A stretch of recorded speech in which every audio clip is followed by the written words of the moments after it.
के खिलाफ साजिशें रच रहा था और जैश जो है वो हिदायतुल्लाह का इस्तेमाल कर रहा था। इशारों पर, जैश के इशारों पर हिदायतुल्लाह मलिक काम कर रहा था।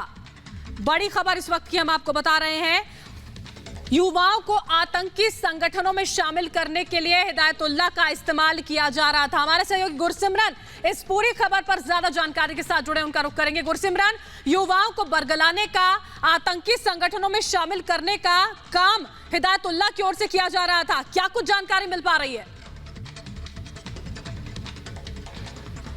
जी बरखा, देखिए इसको समझने की पूरी ज़रूरत है कि 2019 14 फरवरी को जब पुलवामा के लिथपुरा में आतंकी हमला हुआ तो उसके बाद भारत ने हर अंतर्राष्ट्रीय पटल पर यह बात साबित की कि इसके पीछे जैश ए मोहम्मद का हाथ है।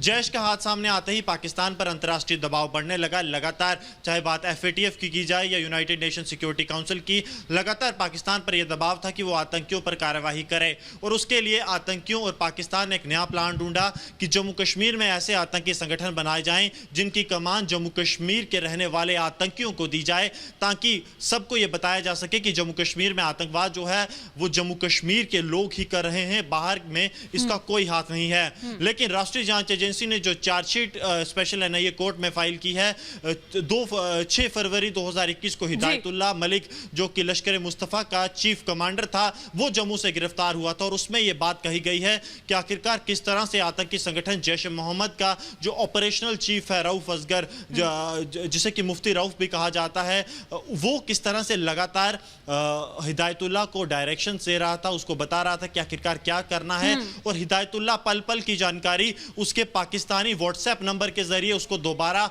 हर एक चीज की रिपोर्ट करता था। इसके साथ साथ एक और आतंकी जिसका कि अलाश डॉक्टर है, वो लगातार हिदायतुल्लाह के टच में था।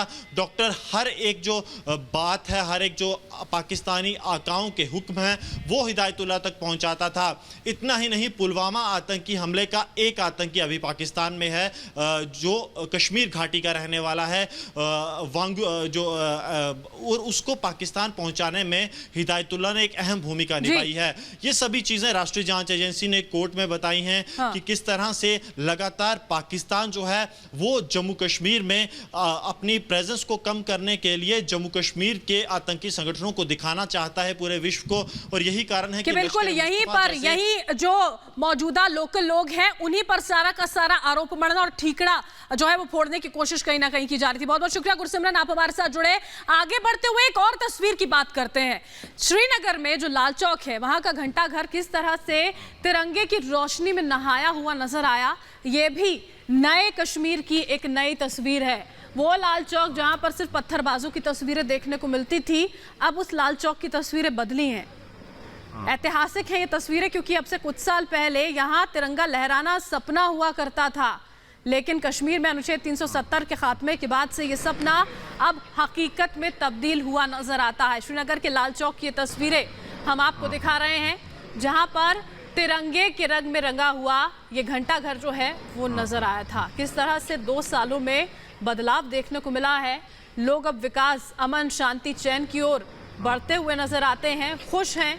ये कहीं ना कहीं उसकी तस्वीर को भी बयां करता है, क्योंकि गौरवान्वित हर एक भारतवासी महसूस करता है जब वहां पहुंचता है। और अब घाटी के लोगों ने भी उस बदलाव को, उस खुशी को इन 2 सालों में महसूस किया है। लाल चौक श्रीनगर की ये तस्वीरें हम आपको दिखा रहे हैं। और इसी तरह की तस्वीरें देखिए रिपब्लिक भारत ने आप तक पहुंचाई थी। डल लेक हो, गुलमर्ग हो, अलग अलग तस्वीरें जहां पर तिरंगा झंडा फहराया गया था।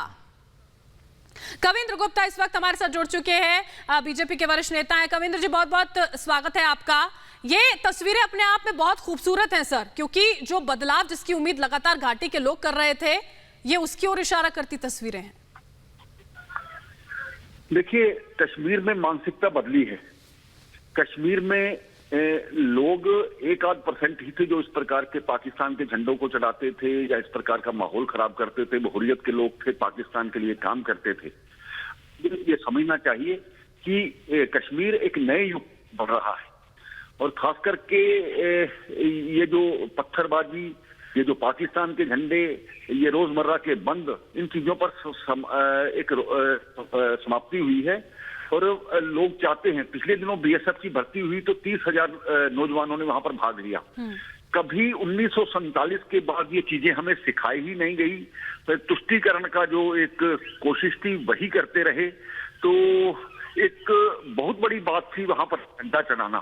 तो मैं धन्यवाद करना चाहता हूं वहां के प्रशासन का, वहां के म्युनिसिपल कॉर्पोरेशन के मेयर जुनेर मट्टू जी का, जिनकी एक ये इस प्रकार का प्रयास किया है और उनकी मानसिकता भी बदली है। तो मुझे लगता है कि आने वाले समय में कश्मीर फिर से उन लोगों को याद करेगा जिन्होंने कश्मीर की एकता और अखंडता के लिए काम किया है। ये संदेश है, बिल्कुल सही बात कविंद्र जी, ये संदेश उन नेताओं के लिए है, उन सियासतदानों के लिए है जो बार बार लोगों को तबाह और बर्बाद करने की कोशिश कर रहे थे और ये समझाने की कोशिश करते थे कि हम आपके हक में सोचते हैं।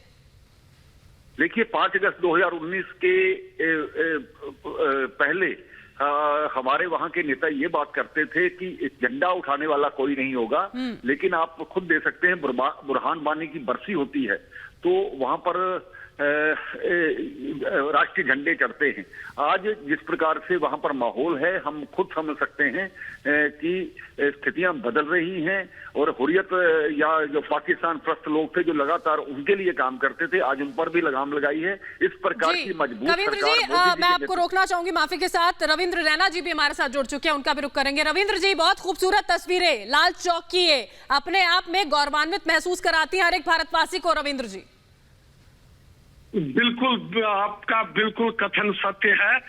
पूरा भारत जो है ये हमारी मातृभूमि है।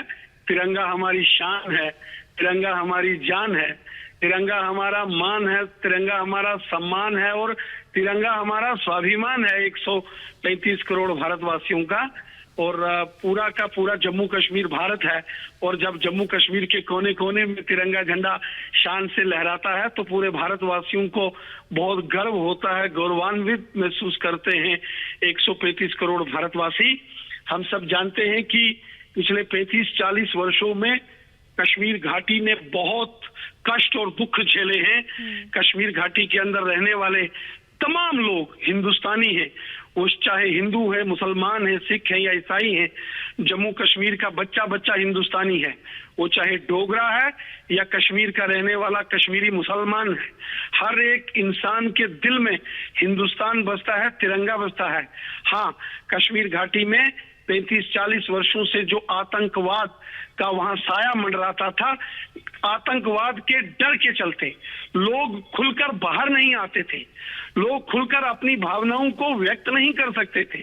और आज जब वहां आतंकवाद पर जबरदस्त प्रहार हुआ है तो कश्मीर घाटी के हमारे मुसलमान भाई भी खुलकर चारों दिशाओं में तिरंगे झंडे हाथों में लेकर भारत माता की जय जयकार कर रहे हैं। ये दिखाता है कि ये हिंदुस्तान हम सबका है। ये हिंदुस्तान अगर चंद्रशेखर आजाद, भगत सिंह, सुखदेव, राजगुरु जी का हिंदुस्तान है तो ये अशफाक उल्लाह खां और बहादुर शाह जफर का भी हिंदुस्तान है।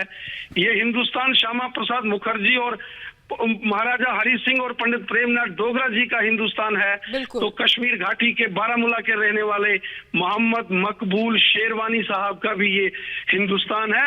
ये हम सब की मातृभूमि है। बिल्कुल सर, और अब बांटने की कोशिश अगर की जाएगी तो वो अब नहीं होगा, ये घाटी के लोगों ने स्पष्ट कर दिया। बहुत बहुत शुक्रिया रविंद्र सर, आप हमारे साथ जुड़े और ये तमाम बातें आपने हमसे की।